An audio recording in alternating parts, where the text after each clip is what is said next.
Now, the next of these perfections is a very important one. It's the perfection of patience. And this is the antidote to anger. This is again a huge subject, and I can only skim the surface. But I think we can all appreciate that our daily life, our family life, our workplace, and so forth are a wonderful field for practicing patience.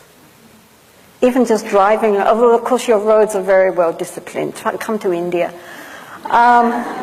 But nonetheless, driving and so forth, wonderful, wonderful opportunities for practicing how to relax inwardly and not react with irritation, frustration, anger. So how to develop patience? Well, as I say, this is a big subject. We can only deal with one or two points here, but one of them is that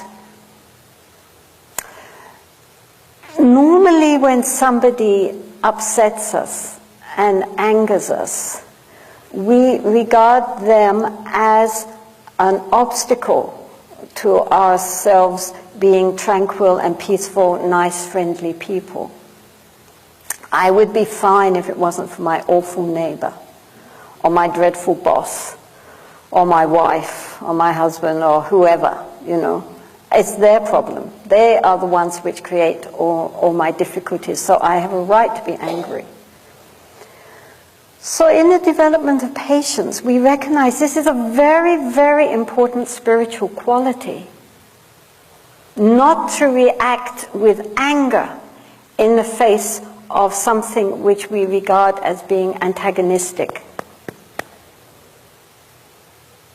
So as with any practice, as with any quality, we need to practice it, don't we? You know? So it's very easy to be loving and friendly and kind, surrounded by people who are loving and friendly and kind. I mean, for example, here everybody's so sweet and everybody's smiling and bending over backwards to be helpful and kind. And this is wonderful.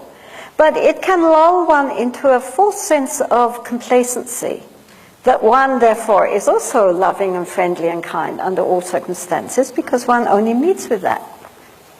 So, therefore, in order to really practice, we need people who are obnoxious.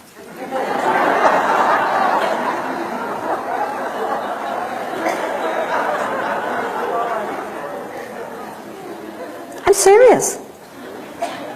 Shantideva, a great 8th century Pandit in India, he said that therefore we should regard our antagonist, our enemy, as our greatest spiritual friend.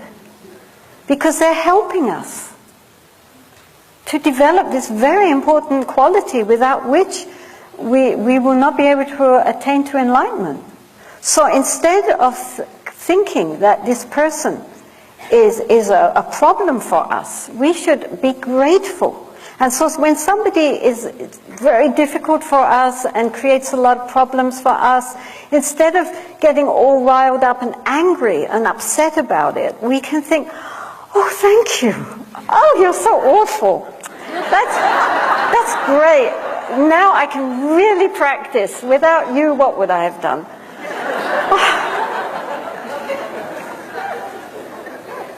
And then that transforms the whole situation. Now, of course, this does not mean that if we are in a heavily abusive situation, we just sit down and say, hit me harder.